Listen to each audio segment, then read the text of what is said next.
Well, hello, everybody. Thank you so much for being here for today's BU Alumni Career Webinar, Strategies for Black Alumni Career Success, a conversation with Dr. John Polk. My name's Jeff Murphy. I'm a member of the Alumni Career Engagement Team in the Office of Alumni Relations for the university. We're really excited to have you. Today's Q&A event is offered to our 366,000 alumni around the globe, and of course, all of our current students.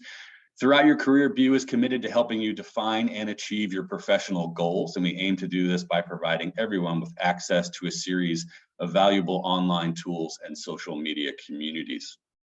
As we said before we formally got started, I know we've got folks joining us from around the world. We really do appreciate your participation in this and every event that we offer. Before we dive into the event, just a couple housekeeping notes from me. Today's presentation is being recorded and we'll soon make it available for on-demand viewing on the Alumni and Friends website, which you can find at www.bu.edu/alumni. And our speaker today is, the whole point of this event is to answer your questions. And so please know that we're going to have plenty of time to do that. You're welcome to submit your questions throughout the presentation using either the chat that we talked about earlier, or there's also a specific Q&A function on Zoom. Again, just hover over your screen, click on Q&A. You can go ahead and type your questions in. You can either choose to make them anonymous or not. We definitely want to protect everybody's anonymity today as we talk about Black alumni career success.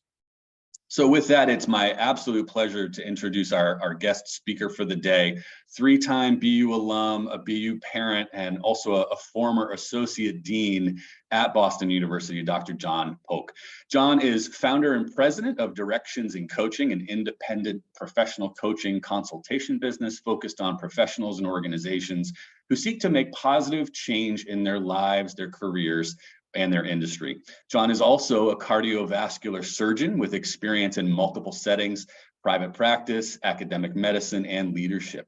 John holds a master's degree in education, concentrating in policy planning and administration, and also a certificate in values-based coaching. Both of those are also from Boston University.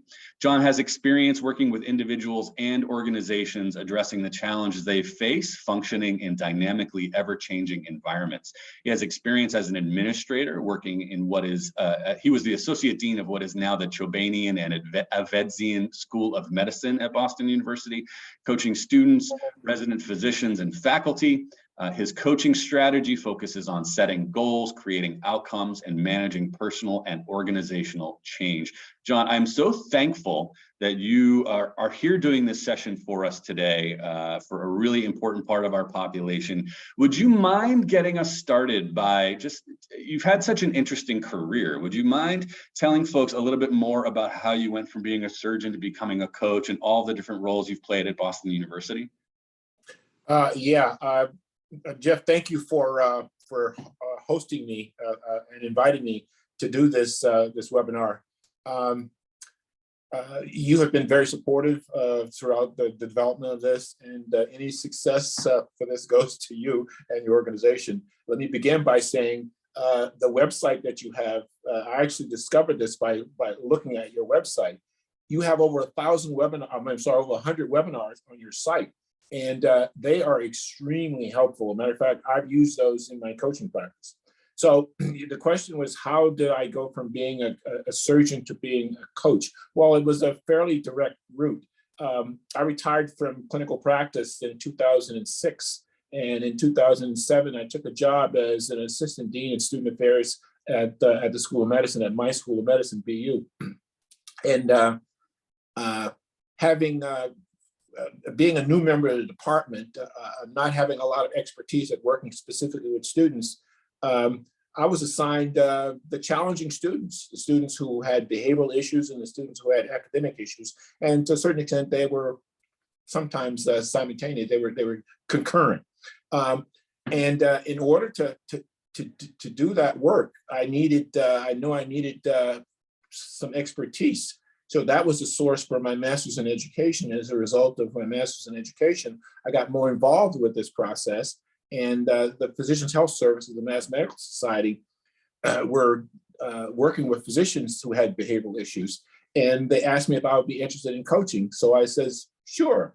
So in order to figure out how to do that better, I enrolled in a year-long program at the BU School of Social Work. So I'm a triple terrier, both at the School of Medicine, the School of Education, and the School of Social Work. And I began coaching at BU. And I connected with a group of friends outside of BU that were coaching in and around the city of Boston, and they had much more experience than I did. I really joined them as a way to create community around coaching, and we'll talk about that later when we talk about strategies for success. And that was one of the best things I did, was join those 9 other coaches in and around the Boston area to form what's called the Coaches Collaborative. And I started doing that work 9 years ago while I was at BU. I left BU a year ago, and now I do this full time. So that's the long version of how I got into coaching. That's fascinating to see that path. And when talking about careers, we know that it can be so different with so many twists and turns for everybody. And I'm sure we'll talk more about that. When you and I were planning this session, we wanted to make sure that we were really creating it so that it would be most helpful to the people that came to attend. And to that end, you and I spent a lot of time looking at who had actually signed up. And in terms of the demographics of our audience, I know it's important to you to understand who's here so you can best address their questions. So I know that we, again, we've got primarily, BU alumni primarily live in the Northeast, but we did have some folks from California, Texas, and again, a couple of folks abroad. But one thing that was interesting, I would have guessed that we'd have a lot of younger professionals that attended today, but what we found was that a lot of folks are actually trending towards sort of mid-career or even later. And you thought that had some really interesting ramifications for what we're going to talk about today. Yeah, I see that in my coaching business. Had I done this 20 years ago, I would be talking about individuals transitioning from educational and academic environments at training into the workforce. But the workforce is different today.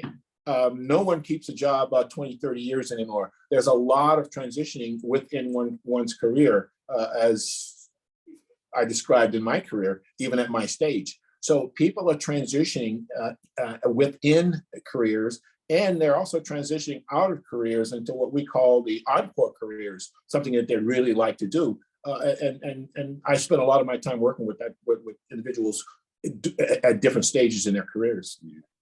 One thing that we couldn't tell based on who had signed up and what information we knew about them was gender identity. And so, and I know that you wanted to learn a little bit more about the makeup of our audience. So I've put up a poll here asking folks to just let us know what you might identify as your gender identity. And this is purely just to help John, really make sure that he's addressing some of your questions and answering them in a way that's helpful. So we've got most folks have gone ahead and answered this. So John, no real surprises here. That almost reflects the Boston University community at large, but I'll share that now. We've got a majority of folks that identify as female, and then about a third that identify as male. So that's good for us to know as well. Yeah, because we'll talk about this later when we talk about why a presentation on Black career development. You have a wonderful webinar on your site about female careers, and each of these identities has things that are unique to them, and we'll talk about what's unique to Black alums in career development a little bit later. So thank you for that those demographics, Jeff. The other thing that you and I talked about a lot, and you made a joke about being, as a surgeon and having sort of like a logical mind, really being clear about the hopeful learning objectives for today. Or would you want to say a little bit more about what you're hoping people will walk away from this event today? Yeah.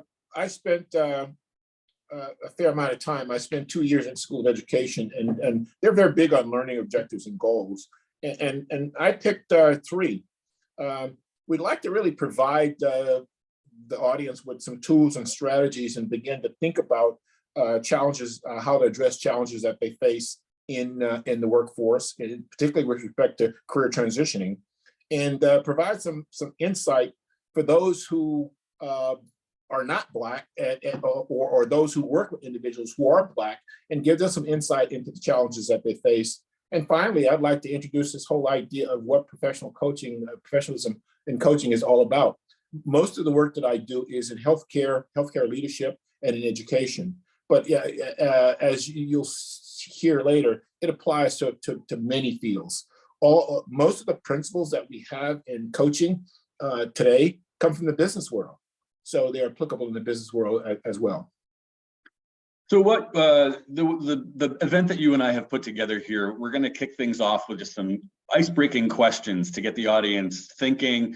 We also asked folks to submit questions in advance when they signed up, and so we'll definitely get to those. And then we're just going to open it up for general Q&A. So you as the audience, please know this is your chance. Go ahead, type your questions into the chat or the Q&A function, and we'll definitely make sure we get to those. But John, you put together actually a wonderful written outline answering some of the questions that we got in advance. I want to let folks know that you've sort of given me the blessing to share that with everybody after the fact, so they've got a lot of your sort of thinking on this subject already written down for them.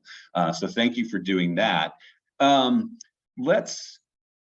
talked a little bit about, you certainly talked about how this event came up. It was just incredible that you offered to do this for us. We're really appreciative of that. So let's dive in a little bit more. You touched on this a little bit, but what specifically are you hearing from a lot of your clients about the experience of Black people in the workplace? What are the common challenges that you're getting, the questions, the obstacles that people are encountering, and what has your advice been to them about how to navigate those things? There are many answers to that question, but let me answer the question about individuals who are in the workplace and attempting to develop their careers. Not that it doesn't apply to people entering the workforce, but today what I'm seeing as a coach are people in the workforce trying to get to a better place. And I think what I'm seeing, and I took some notes here so I would stay on topic, that individuals are finding the lack of meaningful opportunities. And as we know, most of the opportunities in your current workplace come through informal connections. The old way to describe this was on the golf course or around the water cooler. But there are other informal ways within an office. If you do a nesting diagram, who talks to whom and what do they talk about?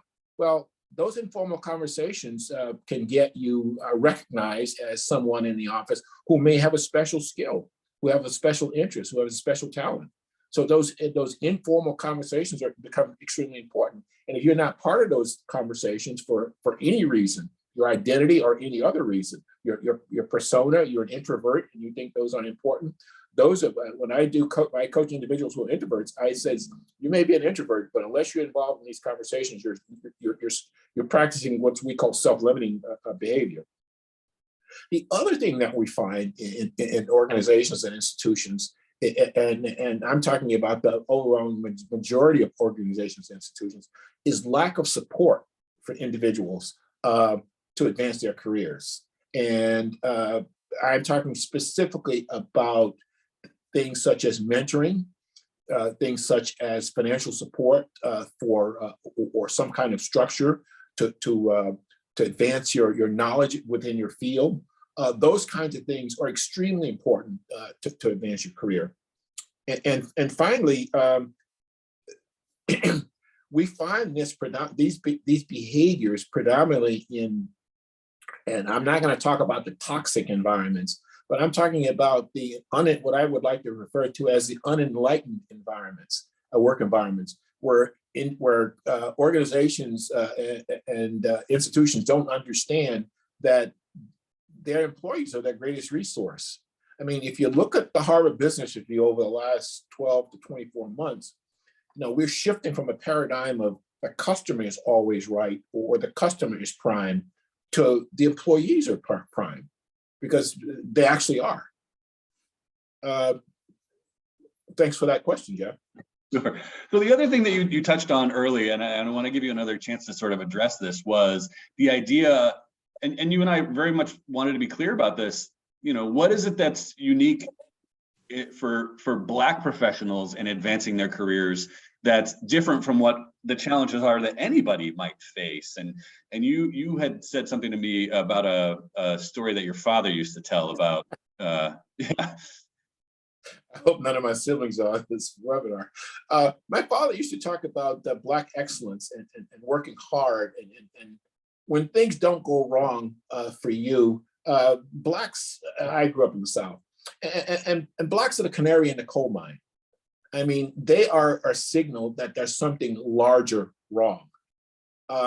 It's their barometer of the culture. And remember, we're not here to talk about toxic cultures, because for the most part, those things are illegal, just like this overt discrimination is against state and federal laws. But we're talking about the subtle things that inhibit the career development of a young person of color. And today we're specifically talking about Black individuals.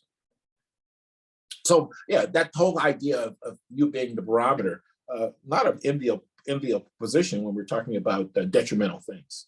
Yeah.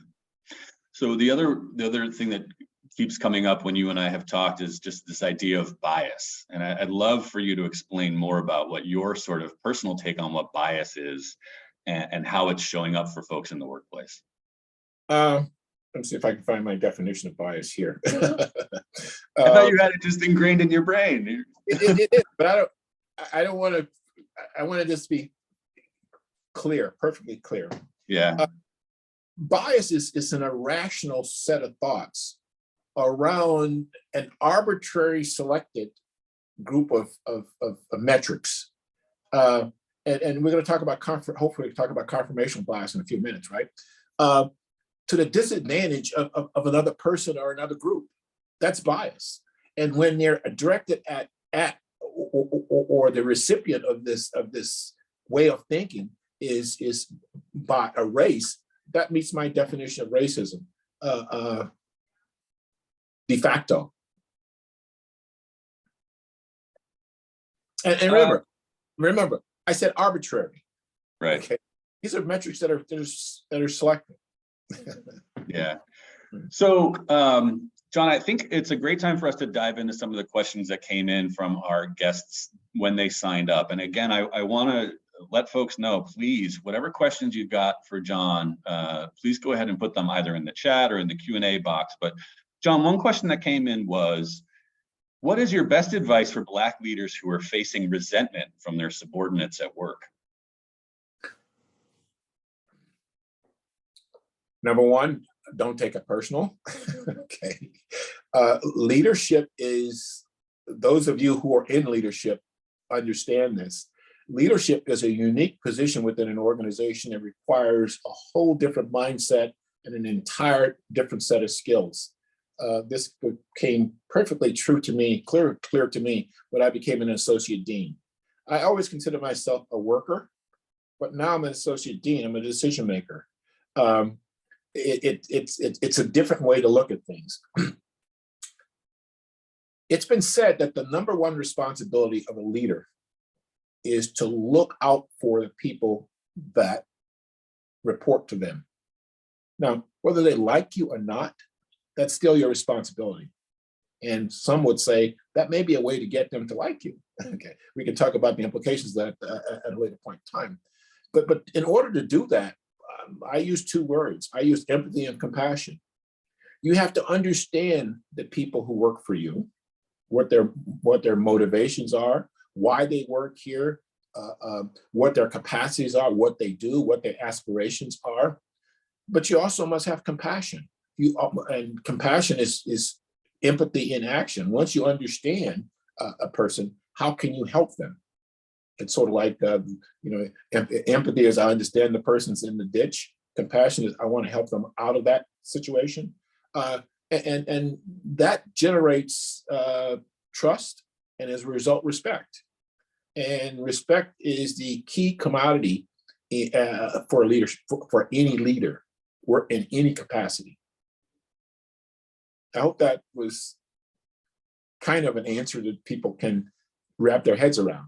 Yeah, this was another interesting one that came in. It's a different way to look at leadership. Right. This was another interesting one that came in. I run a business that has run up against supplier diversity challenges. What are some strategies to consider when approaching decision makers? Yeah, that's always a question. We can't find those people. And I always go back to that quote by Bill Taylor, who started Fast Company, who used to be the editor for the Harvard Business Review. Bill says, where you find depends on what you find depends on where you look. Okay. So if you're looking for talented young Black people, to me, a reasonable place to look would be HBCUs. That's where they are. If you, you can look at the Ivies, but there are many, many, many more talented Black individuals at those HBCUs. So it depends on what your motivations are. If you're genuinely interested in recruiting Black talent, I mean, you have to look in some different places. And I think it was, in addition to talent, right? Isn't it also about, I think this specific question was about suppliers. I mean, I guess in general, how do people incorporate more diversity into their day-to-day functions at work,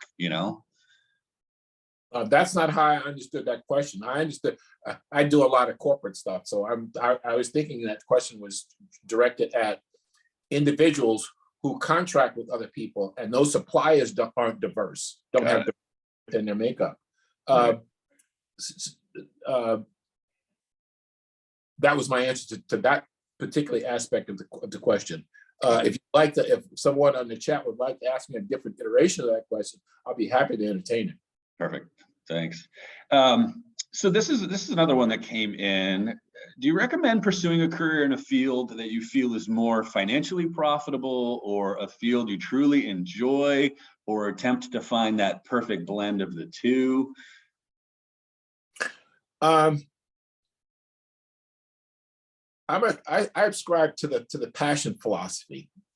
I think if you do what you're passionate about, you will do it well. Other people will notice that you do it well and you're passionate about it. And you will actually recruit people who are other people who are passionate about whatever it is you do. So this whole idea of you trying to figure out how you can maximize your financial income in the next 5 to 10 to 15 years is fraught with traps. It's been said that most of us who are doing the jobs we're doing currently, 20 years ago, those jobs didn't exist. And I'm a perfect example. There was no such thing as a professionalism coach 20 years ago. That's the first point. The second point is, I'm reading Mel Brooks's autobiography, and he's talking about when he's struggling in New York, going to get coffee for people, for writers and things on Broadway, that he was passionate about developing a career in show business. He wanted to be a writer. He turned out to be a great writer, by the way. His passion is what sustained him. So passion will sustain you. I'm not so sure financial remuneration will sustain you, because as we learned from psychology, you will always want more money. And you may find yourself in a place where you're making a lot of money, but extremely unhappy. Martin Seligman writes about this when he talks about true happiness versus pleasure. Another question that came in, and again, this is a reminder to folks, please take this time to ask your questions of John. We're really hoping to turn this into a conversation and not just John and I going back and forth today. But John, specifically for Black alumni, Black professionals, what's your best advice on how folks can just continue to navigate transitions working up a career ladder? I think the work for Daniel Goleman around career success is very insightful. And he talks about 3 areas, IQ, EQ, and content knowledge of in your field. And what we tend to forget is the EQ piece of that, the emotional and social intelligence part of that, right? And what happens is if we're not aware of that, we might find ourselves maxing out on our potential for career development. It turns out, those of you who are in senior leadership positions will acknowledge this. It turns out that the higher you go up in a hierarchy of career development, so to speak, the more important social and emotional intelligence becomes. your ability to get along with people, your ability to relate to people through empathy and compassion. I keep coming back to that, but that's how I see the world. And by the way, this is not a dogma. This is what you're hearing today is just my take on career development for particularly for Black individuals, but for other individuals as well. So those three skills. I mean, yeah, sure, you must know your field, right? But what if that's a nominal competency, knowing what you do, but being able to think on your feet, which is the IQ piece, and that comes from practice and experience. But the EQ piece, the ability to work with other people in collaboration. A perfect example, this is in academic medicine, right? So when I was in academic medicine, it wasn't unusual, actually it was very common to see a paper published with one or two authors, right? You look at a journal now, there's like 15 authors on a paper. So you have to be able to collaborate. And not only do you have to be able to collaborate with the person in your lab or the person next door in your clinic, but you have to be able to collaborate with people, work closely with people across the country and internationally these days. So that becomes extreme. Your ability to do that becomes extremely successful. And I'd like particularly Black individuals not to think that the key to their success is to be the smartest person in the room or in their environment. These other skills are extremely important, and they are more important the higher you go up in the hierarchy. The last question, John, that came in during when people signed up to attend today was actually somebody who is also interested in coaching. So what would your advice be for somebody to start down that coaching path, given this person has a medical and public health background, not dissimilar from yourself, but what's your best advice about people that are interested in coaching maybe as their own career? Well, coaching started in the business world in the early 1980s, and it didn't reach medicine until Atul Gawande wrote that article in the New Yorker. People began to think about coaching in 2011. But what Gawande was talking about was performance coaching. How can I help you be better at what you do? That's a skill thing, right? I'm a professional, a professionalism coach. I help individuals develop strategies to be success, not skills to be success. Choosing the right goals, developing the correct strategies to address those goals, and being able to do real-time adjustments as the process goes along. There are many forms of coaching. I belong to a group of 10 of us in Physicians Coaches Collaborative, and primarily what we do is healthcare coaching in healthcare. But there are some people who consider themselves experts at executive coaching, which is another way of describing leadership coaching. There are people who consider themselves experts at team building. My expertise has evolved into conflict resolution. So there are many aspects of coaching, and you can literally carve out a niche based on what your passions and your interests are in coaching. And one of the person who's at Spalding Hospital is a rehabilitation physician, and their interest is on wellness, on physician wellness. So that's the first thing. Is there are many ways, many areas of coaching. Pick one that you're passionate about. Number two, network. Connect with others who are doing the work that you aspire to. Look at professional societies of coaching in that domain. And finally, get formal training, because as I like to tell my clients, coaching isn't a personality contest, it's a process. And the 4 tools that I use are motivational interviewing, positive psychology, appreciative inquiry. So we use tools to do this with, and you must be an expert, be very good at using these tools in working with individuals as a coach. Great, thanks, John. We've got some great questions that have come in here in the chat and the Q&A. One thing, very early on, you were talking about some of the recorded webinars that BU has available in our library. And so for the person that asked, which I think somebody was asking about the webinar that you mentioned, John, that was specifically for women. I'm going to actually go ahead and I'll follow up with everybody afterwards with an email where I'll actually link to some of the webinars that John was discussing earlier on. So thank you for asking that. Great question that came in. Jeff, can I interrupt? Please go ahead. To answer that, to give additional support for that question. There are two webinars on that site that apply to that question. One is the one about women in career development. The other one is by Phil Ackerman in 2019. It talks about leveraging your identity in career development. And those are complementary because based on your experience, your life's experience, your education and training, and most importantly, the lens through which you view the world, okay, you can leverage those things those skills in developing your career. And I reference that relative to becoming the kind of coach that you want to be in the field that you'd like to be. So yeah, by all means, please look at that. Just scan that website and see what interests you. Well, as I said, I'll make sure to send everybody a link to that, to the library.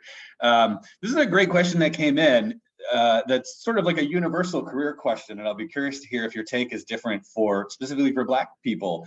But what advice do you have for a 57-year-old male, minority in IT, trying to get a job? IT project management in this case, but any general advice would be helpful. So where does somebody in today's day and age, especially as a 57-year-old, John, get started with a job search? Age should not be a barrier, an internal barrier. By the way, as an external barrier, it's illegal. Right, but it happens. Yeah, I know. But age shouldn't be an internal barrier of how you think about a career. For example, this person is in their 50s, but I work with individuals who are at the end of their career, quote unquote careers, as physicians and healthcare leaders, and we talk about encore careers. Okay, so if money wasn't a real issue, and your kids are in college and all this other stuff, your house is paid for, what would you really do? And it turns out that's a healthy way to think about choosing careers as later in life. This person's an IT person. Okay, so, and you've worked in corporate America as IT support for companies, let's say, but there are many other things that an IT person can do. You can do things from volunteer teaching or teaching. You can provide IT support if you didn't need the money. You could provide IT support voluntarily for nonprofits. Or you could look for jobs in IT that you're well qualified for. Now the question becomes, and we work with individuals around this, what if you're quote unquote overqualified? Well, it turns out that that's a misconception, that's a misnomer. None of us are ever overqualified for jobs, right? We may have more experience than others, okay, but you're never overqualified. So you can be a mentor in that role. If, let's say, this 50-year-old person got a job as I got an interview for an IT job, right? And one of the things that person could do was stress their role as mentors for other people. How many people have you helped by the time you're 50? Hopefully, you've helped a number of people coming to the field. What role did you play in their career development? So one of the questions that was asked offline had to do with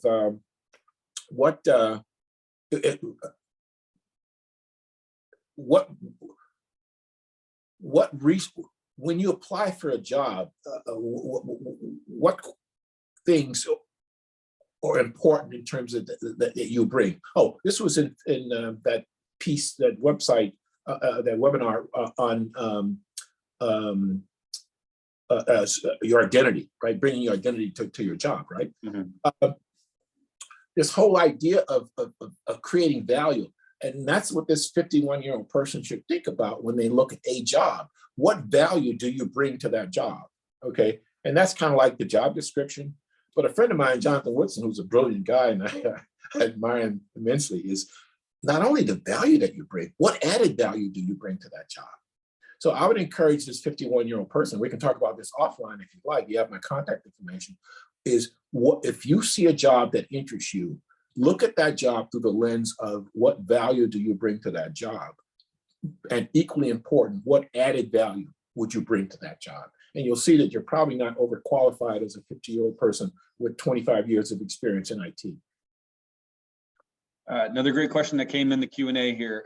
Thanks for taking the time to do this. One of the issues that arises for Black leaders sometimes is the notion that you are personally contained within only a Black perspective, without the understanding that we have to understand a number of perspectives to navigate leadership.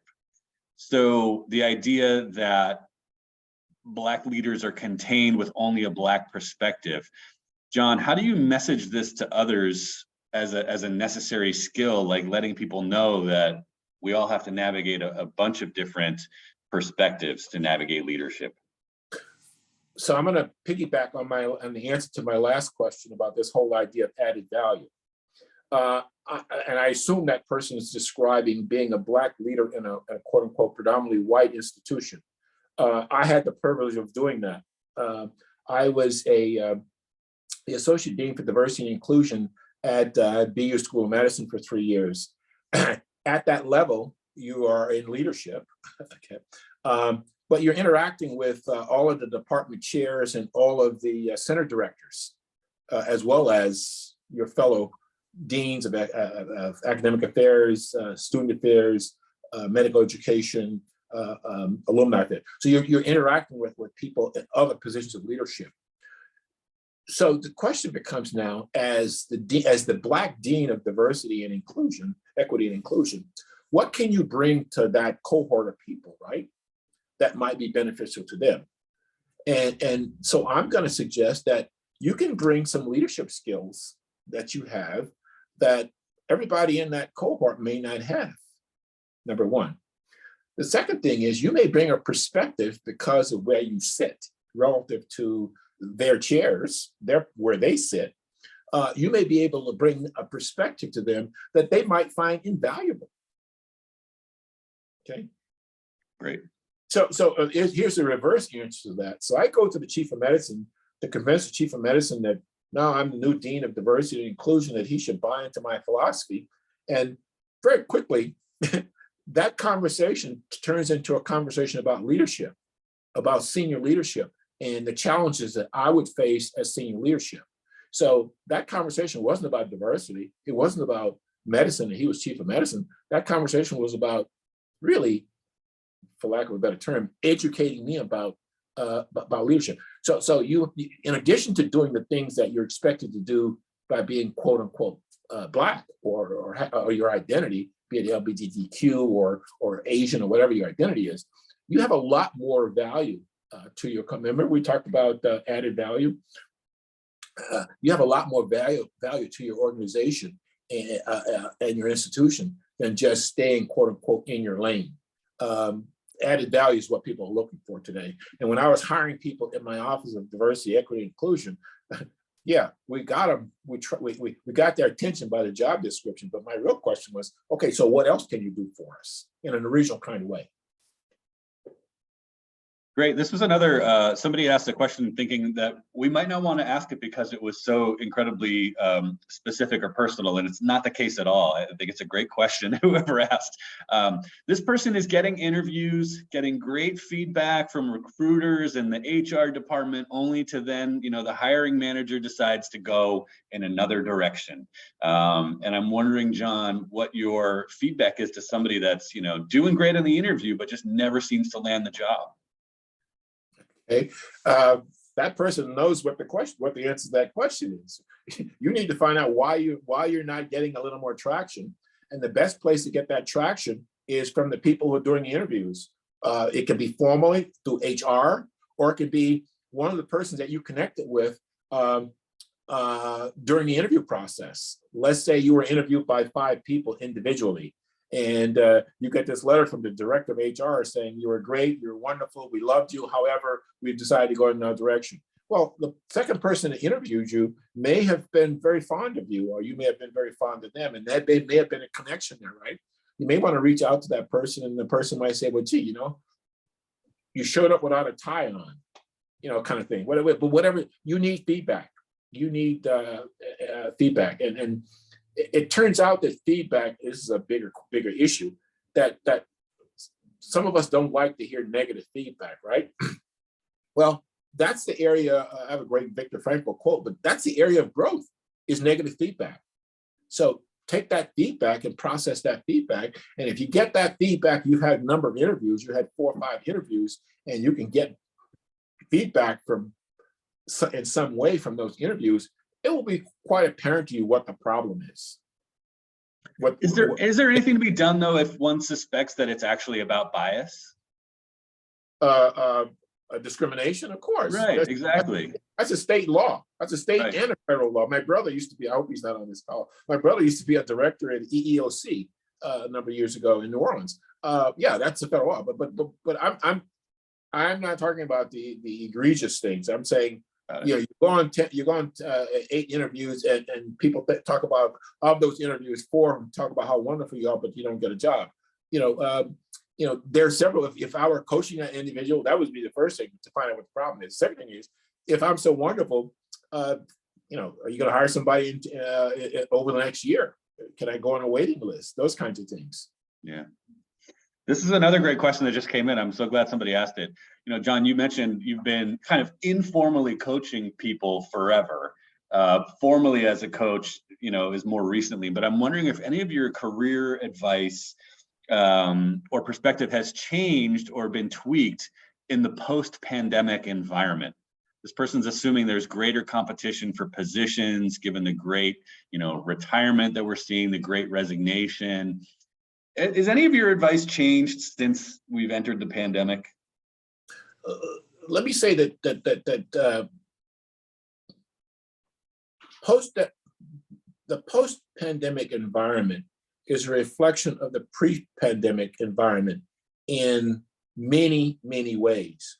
And what we like to say is the pandemic put our problems, for example, in healthcare on steroids with respect to disparities in healthcare. Okay, I wasn't asked that question, but I use that for effect.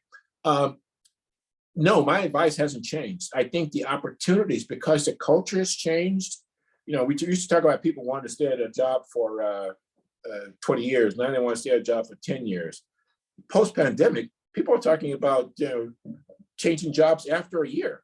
That flexibility, and they're looking out for themselves and their families. So in a sense, coaching has gotten more useful. By the way, I have a coach myself at my age and my stage, and all of you listeners should have a coach, should consider having a coach. That was Atul Gawande's conclusion, and Bill Gates's suggestion that you have a coach.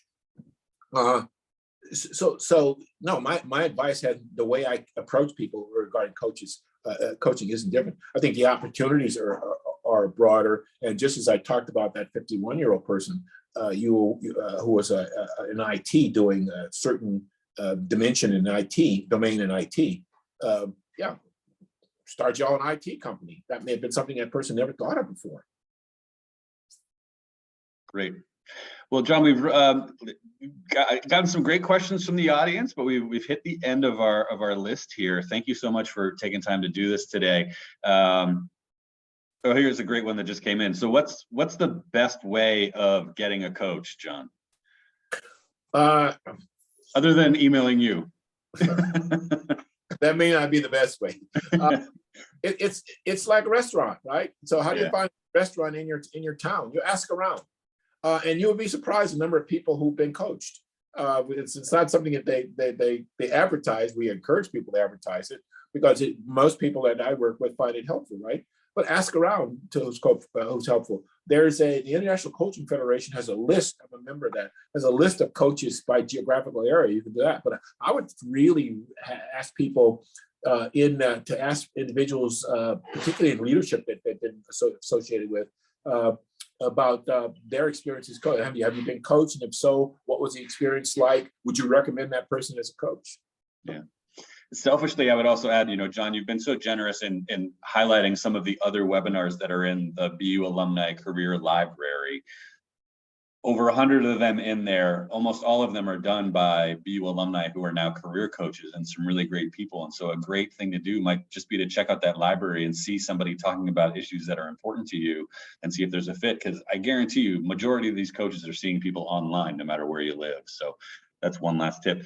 John, speaking of that, you know, we already mentioned you actually put together a great kind of outline of all the things that we talked about today. It has your contact info at the end of it. I'm going to share this with everybody, but what's the best way you would want for people to connect with you to continue this conversation or ask other things offline? Well, just reach out to me by email. Perfect. A word about virtual coaching. I was one of the last ones to to convert to virtual coaching. I started coaching obviously before COVID, and I had a couple of clients, one in Wisconsin and one in Arizona, and I just didn't have the great feel for it. And I'm a very face-to-face kind of person. And as a result of COVID, we were forced to do virtual coaching, and I think it's the best thing since sliced bread. You know, travel time is eliminated. The entire logistics is not a problem now. Anywhere you can get an internet connection, you can do coaching. The fact that I was reluctant to accept virtual coaching may have been a result of my inability to read body language and facial expressions and those subtle things in communications that are extremely important.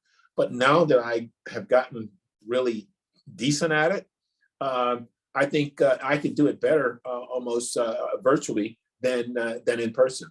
So I'm a big believer in virtual coaching, and a lot of the coaching, if you have a coach in New York and you're in California and it works for you, great, go for it. Well, John, I'm so thankful that you did this for us today. I just put the link for your direction and coaching website in the chat so everybody can get in touch with you that way. As we're wrapping up, any final parting thoughts that you want to share with the audience? Maybe questions that you thought we might get today that you didn't, John, or just anything else you want to leave the audience with before we wrap up? Yeah, I'd like for people to, first of all, I'd like to thank you for hosting me. And when I reached out to you, I looked at the website and said, hey, I might be able to make a positive contribution here. And you were so welcoming and supportive of me doing this. So thank you again for doing that. My pleasure. Those of you who are Black, or those of you who are not Black, I'd like you to really consider adopting or giving some credence to my father's existential thoughts regarding Black people being the canary in the coal mine, being the most sensitive to changes in an environment. In an environment today, we're talking about work environments. Having said that, there are still some strategies and some goals that you can set to advance your careers in most learning environments. And remember, I'm not suggesting that you try this in a toxic environment. My advice to you, if you find yourself in a truly toxic environment, is to get out. It leads nowhere. It leads to frustration. It leads to you doing some behaviors that may not be conducive to your growth at a more opportune situation. But that. And again, I'd like to thank those of you who took the time to participate in this, to be engaged in this conversation. I think it's something that's under discussed, and we can only get more clarity around it if we discuss it. So thank you. Yeah, and to that end, John, you and I have already been talking about what chapter 2 might be for you and I working together. I definitely am looking forward to doing something else with you in the future. But I would ask our audience, what are the types of things, whether it's about being Black and having a career or otherwise any kind of career topics from John? I'd love it if you've got something that you'd love to hear John talking more about, or if you have ideas for us about what a future career webinar could be for Black alumni, I would be thrilled if people would maybe give us a suggestion of that. Feel free to put that in the chat or put it in the Q&A. I definitely am open to hearing suggestions from folks. But again, John, this, I've been doing this a long time, and when you reached out about doing this specific topic today, I was just very, very thankful that you have done something wonderful for the BU community. It's an amazing contribution, and I really want to thank you again for being here. And you and I are, again, already talking about what we want people to do together in the future, so I really thank you for that. My pleasure. I also want to thank everybody for tuning in. You all asked some wonderful questions, either today or when you were signing up. I want to thank all of you that have donated to the university. We literally couldn't do this work without your support and your dollars going to BU.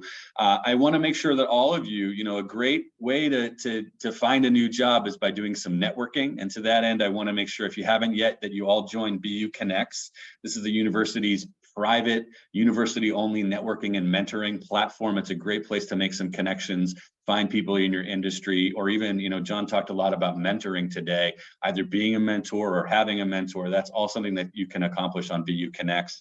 And then lastly, I hope to see all of you at our next online career webinar. It's actually going to be next Tuesday. We're offering a session called Single-Handedly: How a Disability Showed Me What We Are All Hiding. So thank you again, John. Thank you, everybody, for being here. I hope you all have a great day or a great evening, wherever you might be in the world. Thanks again. Thank you, John.